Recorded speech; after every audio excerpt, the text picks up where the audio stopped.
This evening I'll be covering 3 horror magazines. Rue Morgue, which started in 1997 and now publishes bi-monthly. Fangoria, who started in 1979 and now publishes quarterly. And Horrorhound, who began in 2005 and publishes bi-monthly. Rue Morgue issue number 210 has the movie Huesera on the cover. I talked about this movie in the last Fangoria review I did. I'm not sure how these magazines pick movies that they cover. With all the new horror movies on Amazon, Netflix, Shudder, television, and theaters and so on, it is disappointing when they cover the same movie. But I get that they work months in advance and nobody really knows what the other guy's doing. And note from the underground, executive editor Andrea Subissati talks about this movie, which was filmed in Mexico. The movie's synopsis reads, Valeria has long dreamed about becoming a mother. After learning that she's pregnant, she expects to feel happy, yet something's off. Subissati writes that motherhood is to body horror what zombies are to consumption allegories, but Huesera's terrors come from outside the body. One article covers the 2022 movie Satanic Hispanics. Rotten Tomatoes describes it as a horror anthology that celebrates Hispanic heritage and produces an eclectic mix of tales that take bold, diverse swings. I watched the trailer for this. It looks pretty good, so I'll check it out at some point. In a section called Mexico Maleficarum, the article's author writes about movies that, as he puts it, celebrate all things macabre, occult, and horrifying with Mexican flavor. In 100 Weird Years, they cover the horror magazine called Weird Tales. It published from 1923 to 1954 and gave up-and-coming writers and artists a place to share their work and collect a little paycheck for it. There is an article on the 2021 movie, When I Consume You. It's about a woman and her brother who seek revenge against a mysterious stalker. I haven't seen it, but IMDb rates it at 4.9 out of 10, and the audience score on Rotten Tomatoes is 60%. There's a section called Files from the Black Museum, The Long Shadows of Classic Horrors Past. In it, the 1935 movie The Black Room is covered, and it stars Boris Karloff. The movie's only a little over an hour, and I like to watch these old black and whites from time to time, and this one's pretty good. Next up is Fangoria, Volume 2, Issue number 19. Fangoria had stopped publishing in 2017, then the magazine was bought out once or twice, and now it's back. And on the cover is the movie Evil Dead Rise.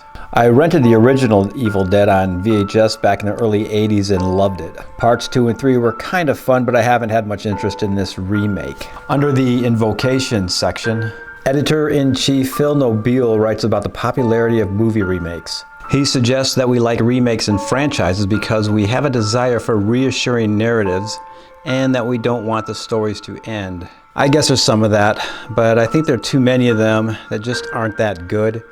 And when I watch one, I'm usually glad when it ends. In a section called Monster Invasion, the 2023 movie Unseen is covered. Its synopsis reads, Sam receives a call from Emily, a nearly blind woman who's running from her murderous ex in the woods. She must survive the ordeal with Sam being her eyes using video call. I haven't seen it, but IMDb rates it at 5.7 and Rotten Tomatoes has the audience score at 72%. There is a section on the 1981 Evil Dead movie, and there just isn't that much more that can be said about that movie that horror fans haven't heard.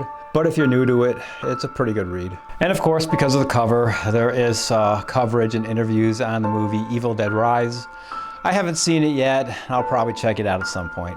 There's also some coverage on the Korean 2022 movie Project Wolf Hunting. The movie follows dangerous criminals on a cargo ship who are transported from the Philippines to South Korea, as they unleash a sinister force after an escape attempt leads to a riot. In this article, writer-director Kim Hong-sung confirms 2.5 tons of fake blood was used in this movie. I'm not sure we needed to know that, but there you go. There's also sort of a 3-part section covering Renfield. Part 1 is about Dwight Frye, who played Renfield in the 1931 Dracula movie, which led to him being typecast for villain roles. Dwight had roles in a number of horror films and died of a heart attack at the age of 44. Part 2 covers Nicolas Cage, who was the Dracula character in Renfield. He has a filmography that is quite eccentric. Like a lot of people, I think some of his movies are great and some pretty bad, but he usually gives a memorable performance.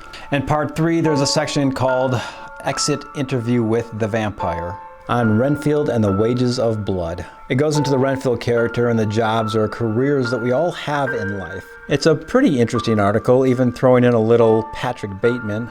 There's an article called New Flesh. The films of David Cronenberg are a surprising source of comfort for a writer navigating a state illness. Cronenberg movies are often labeled as body horror due to the characters often having some type of grotesque thing happen with their bodies. And speaking of grotesque transformations, makeup artist Bill Corso has a section where he talks about his career doing makeup for both horror and non-horror films.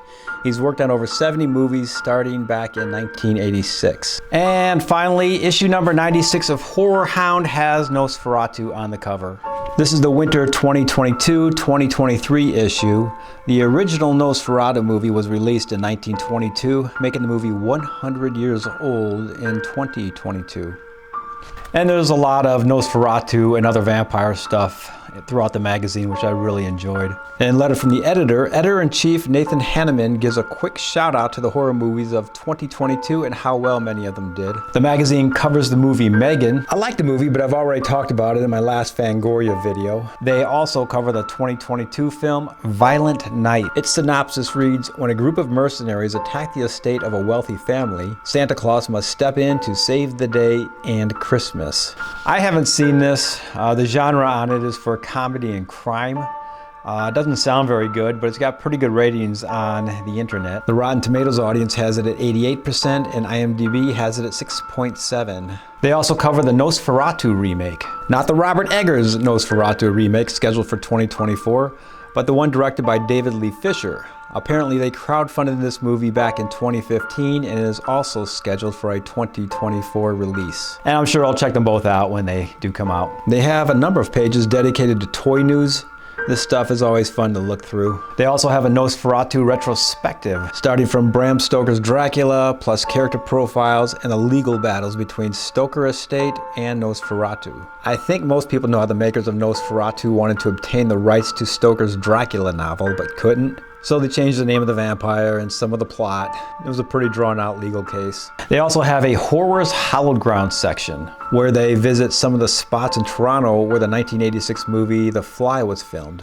Pre-internet, this stuff was fun to read and look at the pictures, but it just doesn't compare to people making YouTube videos of film locations nowadays. Sean Clark started the Horror's Hallowed Ground video series, and those are great. I know he's on YouTube, and he's been putting more of them out, and they're a lot of fun to watch. And there's a section called Horrorhound Hall of Fame.